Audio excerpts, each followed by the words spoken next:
Thank you, sir. Thank you. Good afternoon to all respected members. Thanks to the organizer, Shri Sanjeev Arora ji and Navneet Arora ji. And my sincere thanks to Shri K.G. Maheshwari ji, President, Tejinder Malhotra, Vice President, and Shri Manoj Batrai, Secretary Tax Bar Association, Ambala. दोस्तों, जो हमारा आज का topic है वो finance act 2020 में GST से related कौन सी अमेंडमेंट हुई है उसको हम डिस्कस करेंगे। सबसे जो पहली अमेंडमेंट हुई है वो सेक्शन 2 सबसेक्शन 114 में हुई है। ये यूनियन टेरिटरी की डेफिनेशन है। जैसे कि हम जानते हैं कि लद्दाख को अब यूनियन टेरिटरी बना दिया गया है, तो लद्दाख को यूनियन टेरिटरी की डेफिनेशन में इस फाइनेंस एक्ट 2020 में ऐड किया गया है। पहले ये अलग से state of Jammu and Kashmir में आता था, अब इसको यूनियन टेरिटरी बनाने की वजह से सेक्शन 2 में इसको यूनियन टेरिटरी की डेफिनेशन में ऐड कर दिया गया है। नेक्स्ट जो सेक्शन 10 सबसेक्शन 2 में हमारी अमेंडमेंट हुई है, ये भी काफी इम्पोर्टेंट है। जैसे कि हम सब जानते हैं कि अब जो सर्विस प्रोवाइडर हैं उनको भी कॉम्पोजिशन स्कीम के लिए ऑप्शन दे दिया गया है। जो सर्विस प्रोवाइडर हैं वो भी कॉम्पोजिशन स्कीम को ऑप्ट कर सकते हैं, तो इसके लिए अमेंडमेंट करी थी। उसके बाद सेक्शन 10 सबसेक्शन 2A इंसर्ट किया था। तो जो अब सर्विस प्रोवाइडर हैं जो कॉम्पोजिशन स्कीम ऑप्ट करते हैं उनके लिए कुछ रिस्ट्रिक्शंस भी हैं। जैसे कि सेक्शन 10(2) में जो रिस्ट्रिक्शंस हैं जो कि पहले सिर्फ गुड्स वाले केस में थी। ये गुड्स वाले केस में इसलिए थी क्योंकि जो कॉम्पोजिशन स्कीम पहले सिर्फ गुड्स वाला पर्सन ही ऑप्ट कर सकता था, सर्विस वाला नहीं कर सकता था। तो वहां पे सेक्शन 10 सबसेक्शन में स्पेसिफिकली गुड्स मेंशन किया हुआ था। बट अब सेक्शन 10 सबसेक्शन 2 में जहां पे कॉम्पोजिशन स्कीम वालों के ऊपर रिस्ट्रिक्शंस लगाई गई हैं, भी कौन से पर्सन कॉम्पोजिशन स्कीम को ऑप्ट नहीं कर सकते, वहां पे गुड्स के साथ साथ सर्विसेज को भी ऐड कर दिया गया है। यही सेम रिस्ट्रिक्शंस आपको सेक्शन 10(2)A में भी मिलेगी। और दूसरा रीजन ये है भी यहाँ पे सर्विसेज को ऐड करने का भी, सेक्शन 2A और सेक्शन 2 दोनों को हार्मोनाइज करने के लिए भी यहाँ पे सर्विसेज वर्ड को गवर्नमेंट ने ऐड किया है। तो नेक्स्ट जो है वो सेक्शन 16 में अमेंडमेंट करी है गवर्नमेंट ने। ये काफी इम्पोर्टेंट है। सेक्शन 16 में जो आईटीसी से रिलेटेड है, जब हमारी आईटीसी क्लेम करने की एलिजिबिलिटी है, कोई भी फाइनेंशियल ईयर खत्म हो जाता है तो उसके नेक्स्ट ईयर के सितंबर की ड्यू डेट तक हम उस आईटीसी को क्लेम कर सकते हैं।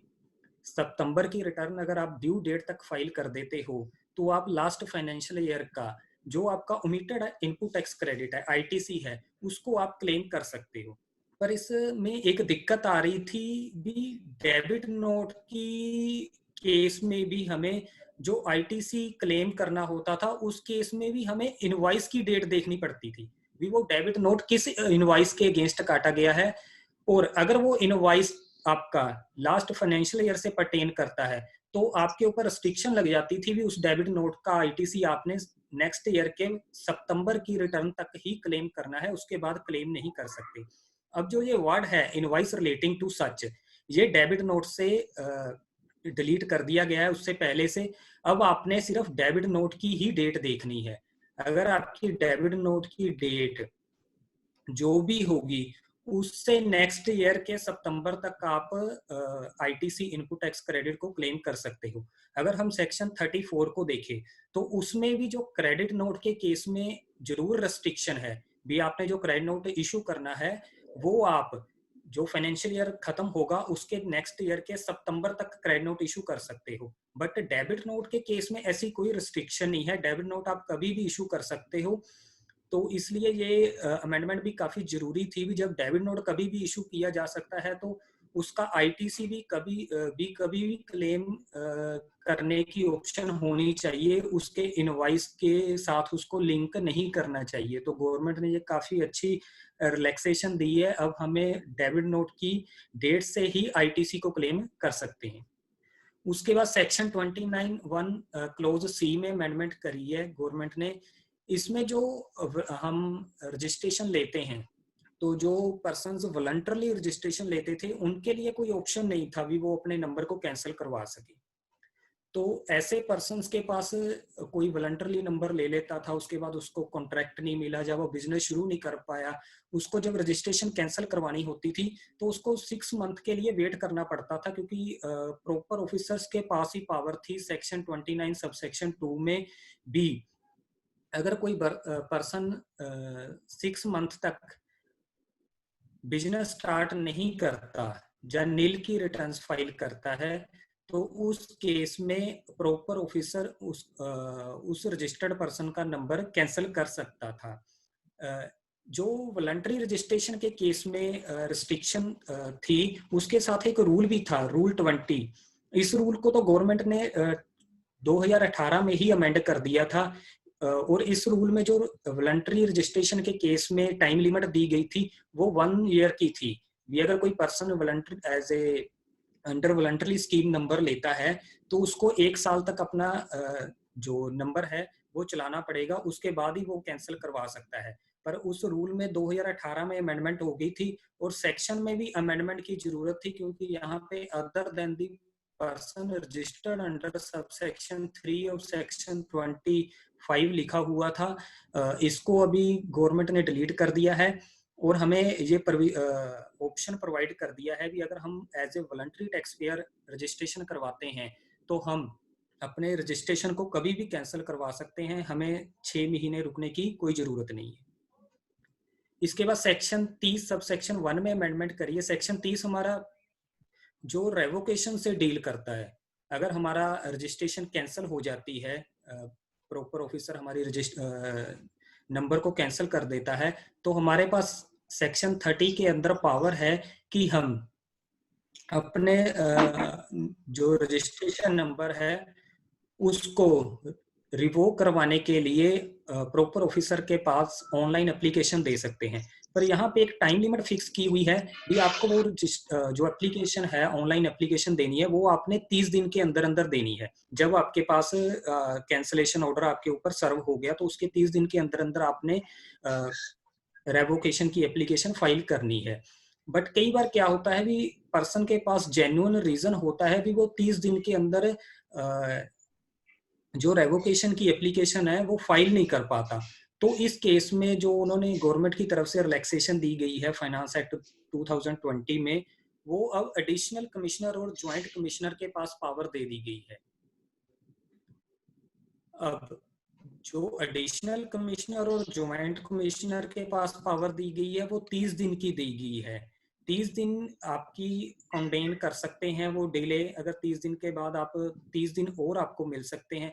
अगर उस 30 और 30 दिन तक भी आप अपनी रेवोकेशन की एप्लीकेशन को फाइल नहीं कर पाते तो उसके बाद आपके कमिश्नर को एप्लीकेशन देनी पड़ेगी कंडेन ऑफ डिले की, तो वो कंडेन कर सकता है। कमिश्नर के पास सेक्शन 30 में पावर दे दी गई है 30 दिन की। तो अब आपके पास टोटल 90 दिन बनते हैं। आप 90 दिन के अंदर, कंडीशनली 90 दिन है, 90 दिन के अंदर आप रेवोकेशन एप्लीकेशन फाइल कर सकते हो। अगर आपने किसी रीजन से, वैलिड रीजन से, आपके पास कोई वैलिड कॉज या रीजन है, वो आपने 30 दिन के अंदर फाइल नहीं की है रेवोकेशन की एप्लीकेशन, तो आप उसके बाद एडिशनल कमिश्नर या ज्वाइंट कमिश्नर को अप्रोच करके अपनी एप्लीकेशन को फाइल कर सकते हो। उसके बाद सेक्शन 51 सबसेक्शन 3 जो हमारा टीडीएस के से डील करता है, इसमें अब गवर्नमेंट ने अमेंडमेंट सब्स्टिट्यूट कर दिया इस सबसेक्शन को। इसमें जो फॉर्म और मैनर है वो अलग से रूल में प्रेस्क्राइब होगा। पहले ये सेक्शन में था भी जो डिडक्टर ने सर्टिफिकेट में क्या क्या डिटेल मेंशन करनी है वो पहले सेक्शन में लिखा था। अब गवर्नमेंट ने इसको अमेंड करके पावर दे दी है भी जो सर्टिफिकेट है उसका फॉर्म क्या होगा वो रूल में प्रेस्क्राइब होगा। सेक्शन 51 सबसेक्शन 4 ये भी काफी इंपॉर्टेंट अमेंडमेंट की है। इस केस इसमें लिखा था कि डिडक्टर ने डिडक्टी को जो टीडीएस सर्टिफिकेट है वो 5 दिन के अंदर अंदर देना होता था। अगर वो 5 दिन के अंदर नहीं देता तो उसके बाद उसको लेट फीस लगती थी 100 ईच अंडर ईच एक्ट। तो अब इस सेक्शन को ओमिट कर दिया गया है। अगर डिडक्टर नहीं देता डिडक्टी को सर्टिफिकेट 5 दिन के अंदर तो उसको कोई लेट फीस नहीं देनी पड़ेगी। ये भी काफी बड़ी रिलैक्सेशन है। इसके बाद सेक्शन 109 सबसेक्शन 6 में जो अमेंडमेंट करी गई है, ये हमारा अपीलेंट ट्रिब्यूनल से रिलेटेड है। इसमें पहले जो जैसे हम सभी जानते हैं कि article 370 state of Jammu and Kashmir में एग्जिस्ट करता था। उस वजह से सेंट्रल गवर्नमेंट के पास वहां पे पावर नहीं थी अपनी अपीलेंट ट्रिब्यूनल बनाने की। तो उस केस में जो पावर थी वो state of Jammu and Kashmir के पास थी अपीलेंट ट्रिब्यूनल बनाने की। तो जो उनकी अपीलेंट ट्रिब्यूनल होगी स्टेट की, वही सेंटर की होनी थी वहां पे। बट अब जब उनका स्पेशल स्टेटस खत्म कर दिया गया है, तो अब सेंट्रल गवर्नमेंट के पास जो है पावर्स आ गई हैं। उस अकॉर्डिंग अमेंड को जो प्रोविजो थी उसको भी ओमिट कर दिया गया है। अब सेंट्रल गवर्नमेंट वहां पे जैसे हर स्टेट में अपनी अपीलेंट ट्रिब्यूनल बनाएगी, वैसे ही जम्मू एंड कश्मीर में भी गवर्नमेंट बना सकती है। सेक्शन 122 में इसमें भी काफी इंपॉर्टेंट अमेंडमेंट हुई है। जो डिफॉल्टर होते थे उनको पेनलाइज किया गया है सेक्शन 122 में। इसमें मैं आपको पढ़ के बता देता हूँ अमेंडमेंट क्या है, फिर उसके बाद हम इसको डिस्कस करते हैं। Any person who retains the benefit of a transaction covered under clauses 1 to 7 or clause 9 of subsection 1 or at whose instance such transaction is conducted shall be liable to a penalty of a amount equivalent to the tax evaded or input tax credit availed of or passed on। इस section में आगे subsection 1 ने government को क्यों introduce करना पड़ा भी, कुछ लोग जो बोगस फर्में बनाते थे वो किसी रिक्शे रेड़े वाले या गरीब बंदे के नाम पे नंबर ले लेते थे। और गवर्नमेंट की जो पैनल प्रोविजन थी सेक्शन 122 में, वो ये थी भी जिस बंदे के नाम पे टैक्सेबल पर्सन या रजिस्टर्ड पर्सन होगा उसी पर्सन को पेनलाइज किया जाता था। बट जब वो डिपार्टमेंट वाले पकड़ते थे बंदे को, वो एक्चुअल में उसके पास तो कुछ होता ही नहीं था। जो बेनिफिट था वो तो कुछ जो बोगस फर्में वो क्रिएट करते हैं, चलाते हैं, वो सारा बेनिफिट उन्हीं के पास रिटेन होता था। तो इस सेक्शन में अब उन्होंने सब सेक्शन 1 ने ऐड कर दिया है। इस केस में अब जो पर्सन उस बेनिफिट को रिटेन करेगा उसके ऊपर भी पेनल्टी लगेगी। Any person who retains the benefit of a transaction, ये जो ट्रांजैक्शन है supplies any goods or services or both without issue of any invoice or issue an incorrect or false invoices with regard to any such supply, issue any invoice or bill without supply of goods or services, takes or utilized input tax credit without actual receipt of goods or services or both, takes or distribute input tax credit in contravention of section 20। तो ये चार जो cases हैं, इस cases में जो भी persons उस बेनिफिट को रिटेन करेगा उसको सेक्शन 122 की पेनल्टी लगेगी। रिक्शे रेड़े वाले के ऊपर बाद में लगेगी, पहले जिन्होंने बेनिफिट रिटेन किया है उनके ऊपर लगेगी पेनल्टी। सेम अमेंडमेंट सेक्शन 132 में की गई है।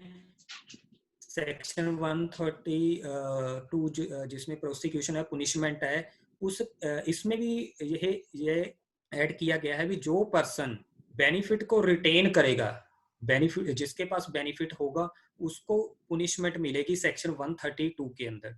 132 की सबसेक्शन 1 की क्लोज सी में एक अमेंडमेंट और हुई है भी, इसमें जो वर्ड ऐड किए गए हैं, और fraudulently avails input tax credit without any invoice or bill.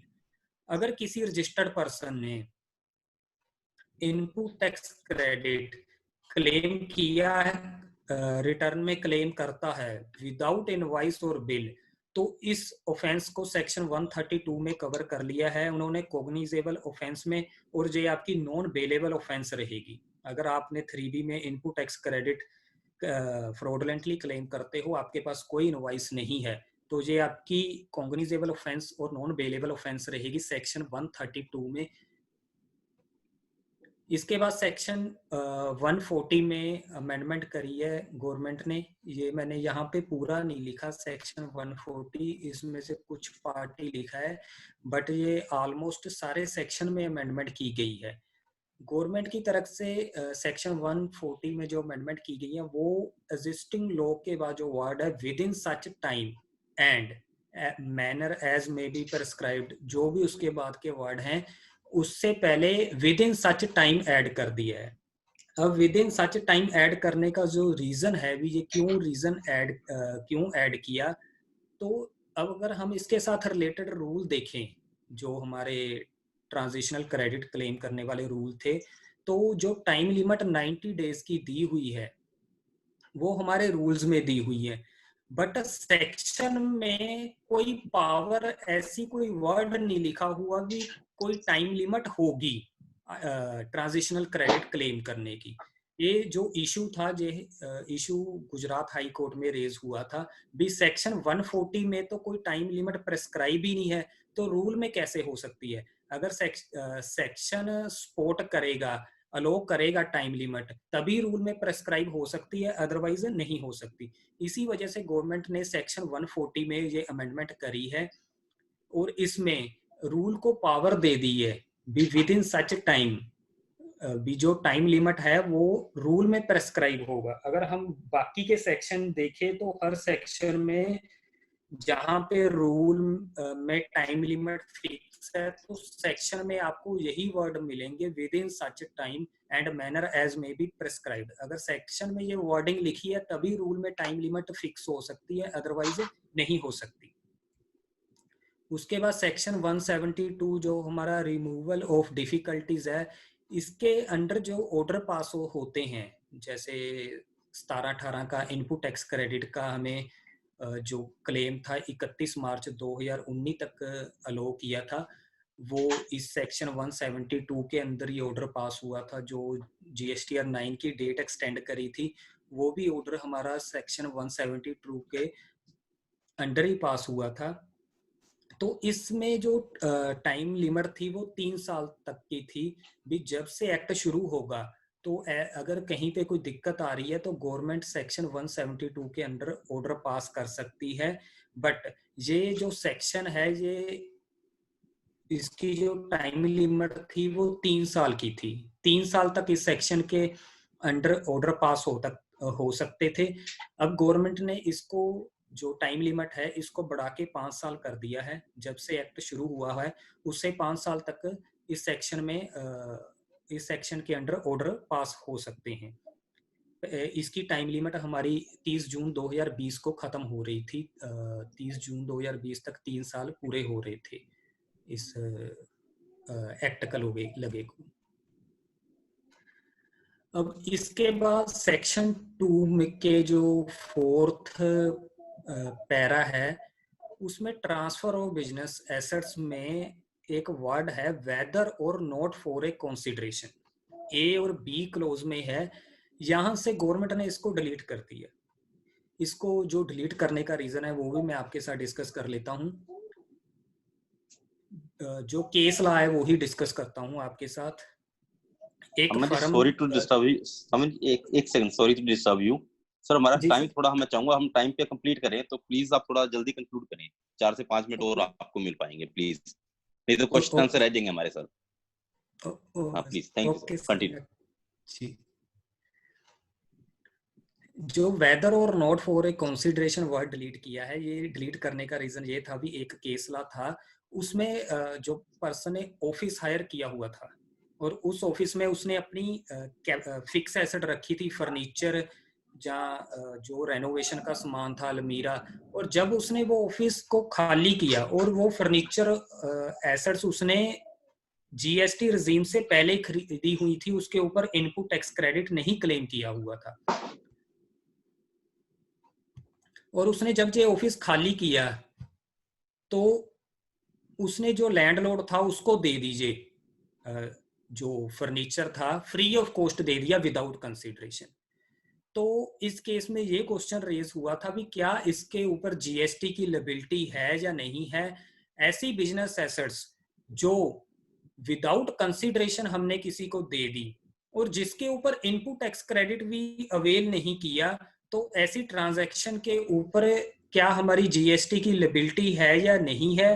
तो यहाँ पे जो कन्फ्लिक्शन हो रही थी शेड्यूल 1 और शेड्यूल 2 में, अगर शेड्यूल 1 आप देखो तो वहां पे जो वर्डिंग है वो ये है, परमानेंट ट्रांसफर और disposal of business assets where input tax credit has been availed on such assets.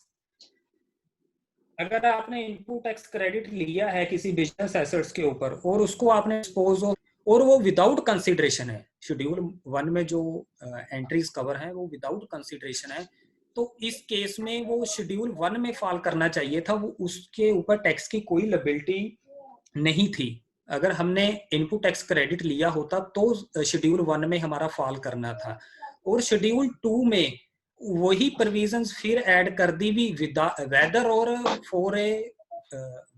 Not for a consideration. अगर आप बिजनेस ट्रांसफर कर देते हो या डिस्पोज ऑफ कर देते हो, चाहे आपने पैसे लिए चाहे नहीं लिए, वो आपकी सप्लाई ऑफ गुड्स मानी जाएंगी।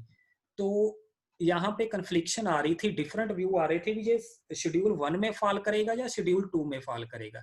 तो जो AAR थी उसमें ये शेड्यूल 2 में उन्होंने फॉल किया। जैसे कि हम जानते ही हैं भी शेड्यूल 2 जितनी भी एडवांस रूलिंग आती हैं वो सारी ज्यादातर SECI के अगेंस्ट ही आती हैं, डिपार्टमेंट के फेवर में ही आती हैं। उसके आगे जो नेक्स्ट मैं आपसे डिस्कस करने जा रहा हूँ वो जो लेटेस्ट जजमेंट आई है महादेव कंस्ट्रक्शंस की कंपनी की, इसमें जो substantial question of law arise हुए हैं वो यही थे भी, क्या इंटरेस्ट की लायबिलिटी को रिकवर करने के लिए सेक्शन 73 और 74 के अंडर नोटिस जरूरी है या डायरेक्ट 79 के अंडर प्रोसीडिंग स्टार्ट हो सकती है। तो सेक्शन 73 और 74 के अंडर आपको कब नोटिस आ सकता है? जब आपने tax not paid, tax short paid, refund erroneously made, ITC wrongly availed, ITC wrongly utilised, 5 cases के अंदर आपको प्रोसीडिंग स्टार्ट हो सकती है सेक्शन 73 एंड 74 के अंदर। बट इस केस में पर्सन ने रिटर्न्स लेट फाइल की थी और लेट फाइलिंग के ऊपर डिपार्टमेंट वाले उससे इंटरेस्ट मांग रहे थे। उस केस में वो ना टैक्स नॉट पेड में आ रहा था ना शॉर्ट पेड में आ रहा था। अब नेक्स्ट हमारे पास है भी सेक्शन 79 में रिकवरी कब की जा सकती है। उसकी वर्डिंग ये है, where any amount payable by a person to the government under any of the provision of the act or rules made thereunder is not paid. अगर पर्सन की कोई लायबिलिटी है डिपार्टमेंट की, गवर्नमेंट की तरफ, और उसने वो नहीं पे की, तो सेक्शन 79 के अंदर आपके अगेंस्ट रिकवरी प्रोसीडिंग स्टार्ट हो सकती है। सेक्शन 78 के अंडर प्रोसीडिंग कब स्टार्ट हो सकती है? जब सरकार ने प्रॉपर ऑफिसर ने कोई ऑर्डर पास किया हो। सेक्शन 79 में ऑर्डर की जरूरत नहीं है, विदाउट ऑर्डर आपके अगेंस्ट रिकवरी प्रोसीडिंग शुरू हो सकती है। सेक्शन 8 में आपके अगेंस्ट प्रोसीडिंग, रिकवरी प्रोसीडिंग तब स्टार्ट हो सकती हैं जब आपने ऑर्डर, आपके अगेंस्ट ऑर्डर पास हो चुका है। तो अब इंटरेस्ट का पॉइंट था भी, इंटरेस्ट के लिए ऑर्डर पास करना जरूरी है 73 और 74 के अंडर या नहीं है। अब क्वेश्चन इसमें ये भी था भी, जिसने लेट टैक्स पेड किया है वो टैक्स नॉट पेड और टैक्स शॉर्ट पेड की डेफिनेशन में आएगा या नहीं आएगा। तो इसके ऊपर सुप्रीम कोर्ट की एक जजमेंट है, Godavari commodities limited versus union of India.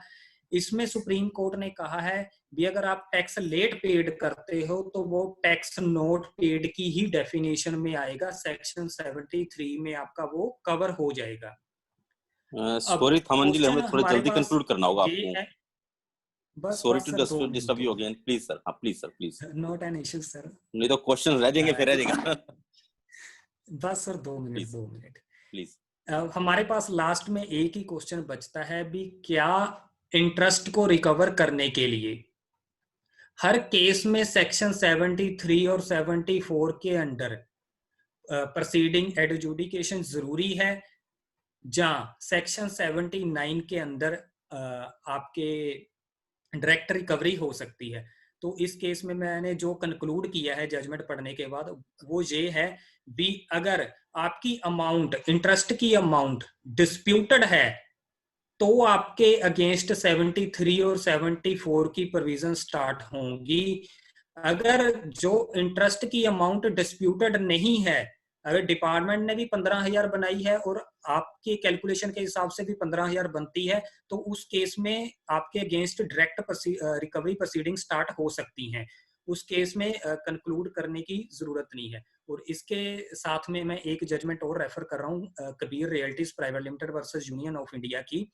इसमें जो ओनर था उसकी बिल्डिंग थी और उसने वो बिल्डिंग आगे लेट आउट की हुई थी टेनेंट्स को। तो इस केस में भी डिपार्टमेंट ने 79 के इस केस में जीएसटीआर 1 फाइल कर रहा था जी रजिस्टर्ड पर्सन, और 3 भी नहीं फाइल कर रहा था। इस केस में डिपार्टमेंट ने उसके अगेंस्ट 79 के अगेंस्ट प्रोसीडिंग स्टार्ट की थी।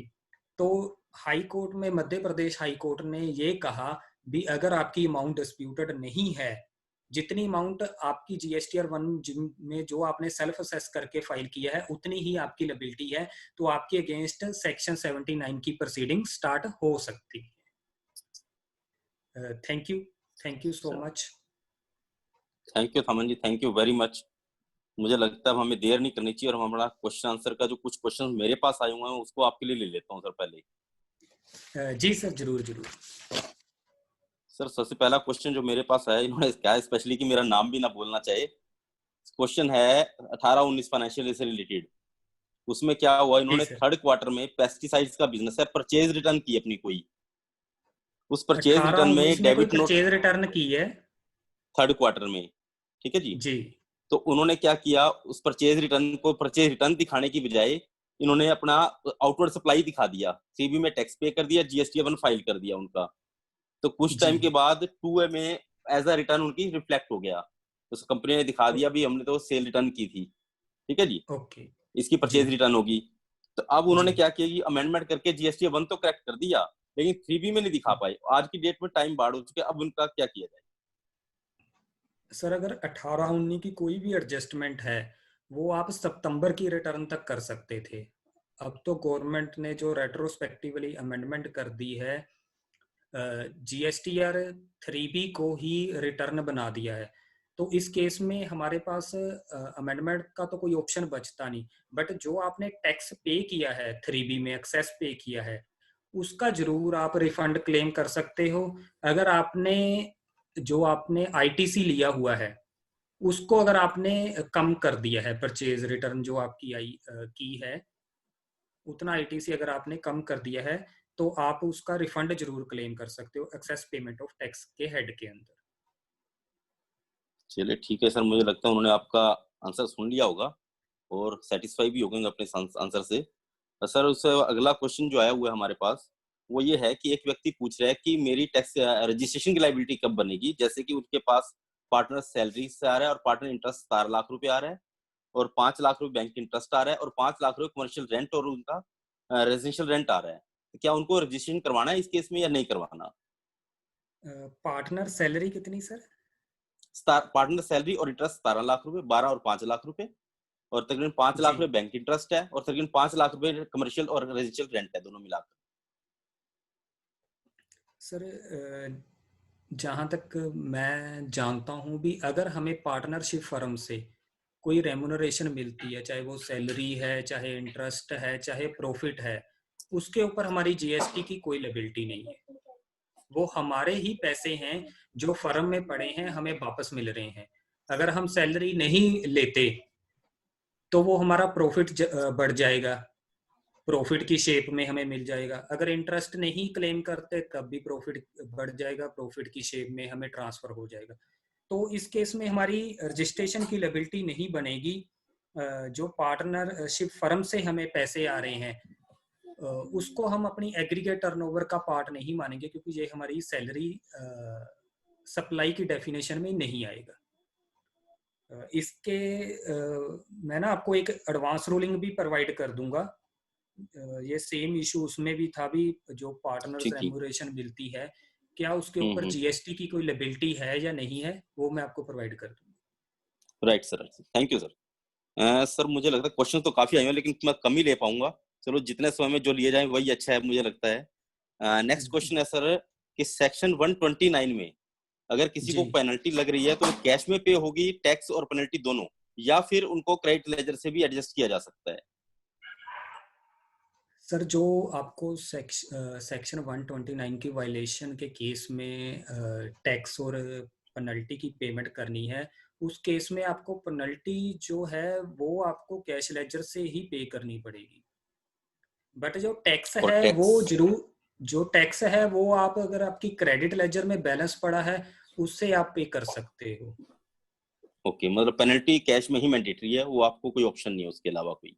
पेनल्टी के लिए कोई ऑप्शन नहीं है, बट आप जो टैक्स है उसकी पेमेंट किसी से भी कर सकते हो, चाहे कैश लेजर से कर लो चाहे क्रेडिट लेजर से कर लो। ये ओके सर, ओके। सर्कुलर है, इसके ऊपर सर्कुलर नंबर 41, उसका 41, बेनिफिट ठीक है ले सर, सकते थैंक हो। You. Okay sir, right sir, thank you sir, thank you. अच्छा सर, इससे अगला नेक्स्ट क्वेश्चन है वो ये है कि एक व्यक्ति की आरसीएम लायबिलिटी 18 लाख रुपए बनती है, मतलब उसे आरसीएम में 18 लाख रुपए टैक्स पे करना पड़ सकता है, और ऐसे ही उसका कमर्शियल जो है रेंट आ रहा है वो तकरीबन 6 लाख रुपए है। क्या उसे रजिस्ट्रेशन करवाना होगा या नहीं? आरसीएम की लायबिलिटी कितनी सर? 18 लाख रुपए सर, और कमर्शियल 18 रेंट है लाख 5 लाख रुपए रुपए। ऐसी इनकम है जिसके ऊपर रेसिपिएंट ने टैक्स पे करना है। हाँ जी, जरूर सर, इस केस में वो उसकी एग्रीगेट टर्नओवर का दोनों पार्ट बनेंगे और उसको रजिस्ट्रेशन लेनी पड़ेगी। लेनी पड़ेगी, ठीक है सर, राइट सर, हाँ थैंक यू जी। सर। अच्छा, इससे अगला जो क्वेश्चन आ रहा है सर वो ये है कि जब भी आपने वैसे जवाब दिया उसका वैसा ही है कि अगर हमने कोई 3B में एक्स्ट्रा टैक्स पे कर दिया है तो क्या उसका रिफंड लिया जा सकता है?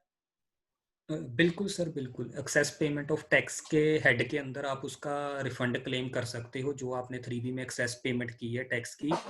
बट आपको रिफंड उसी शेप में मिलेगा जिस शेप में आपने अपनी डेबिट किया होगा। अगर इलेक्ट्रॉनिक क्रेडिट लेजर से डेबिट किया होगा तो इलेक्ट्रॉनिक क्रेडिट लेजर में रिफंड आएगा, और कैश लेजर से अगर पेमेंट की रही होगी तो कैश लेजर में वापस आएगी। जो भी रेशो होगी उसी हिसाब से वापस आएगी आपके। Right sir. Sir next question ये है, जैन साहब एक उनका है कि वो कह रहे हैं कि जो आजकल लिमिट है हमारी जो जी। कॉम्पोजिशन स्कीम की गुड्स और सर्विसेज में, वो लिमिट आज की डेट में क्या है? सर कॉम्पोजिशन स्कीम में अगर आप गुड्स में डील करते हो तो आपकी लिमिट 1.5 करोड़ तक है। अगर सर्विसेज में डील करते हो तो अगर आपकी 50 लाख तक का टर्नओवर है तो आप कॉम्पोजिशन स्कीम को अडॉप्ट कर सकते हो। Right sir. सर अगला क्वेश्चन है हमारे पास एक एलयूटी से रिलेटेड है सर, ये उसमें इन्होंने पूछा है एलजीटी। सर कि एलयूटी एलयूटी लेटर जी hand sir. Taking it sir, is LUT compulsory even if assessee is service provider and does not claim any refund? अगर वो क्लेम रिफंड नहीं करना चाहता, क्या LUT तब भी कंपल्सरी है सर्विस प्रोवाइडर के केस में? बिल्कुल sir. Export of goods or services, या तो आप विद पेमेंट ऑफ टैक्स कर दो या विदाउट पेमेंट ऑफ टैक्स कर दो। अगर आप विदाउट पेमेंट ऑफ टैक्स करते हो तो आपको एलजीटी मैंडेटरी है, वो लेनी पड़ेगी आपको। वो लेनी पड़ेगी सर। जी इसका सर। टेनर शायद 1 साल के लिए होता है मेरे ख्याल से, हर साल हमें अलग अलग लेना पड़ता हाँ, है। फाइनेंशियल ईयर के लिए वैलिड होगा। अगर आपने जून में अप्लाई करते हो तब भी 31 मार्च तक मिलेगी, अगर अप्रैल में अप्लाई करते हो तब भी 31 मार्च तक मिलेगी। फाइनेंशियल ईयर के लिए वैलिड होगी। ठीक ठीक है सर, ठीक है सर। तो मुझे लगता है कि अब इससे ज्यादा हम ले नहीं पाएंगे क्वेश्चन, और क्वेश्चन तो अभी और भी काफी सारे पड़े हैं, क्योंकि ये अब आपका समय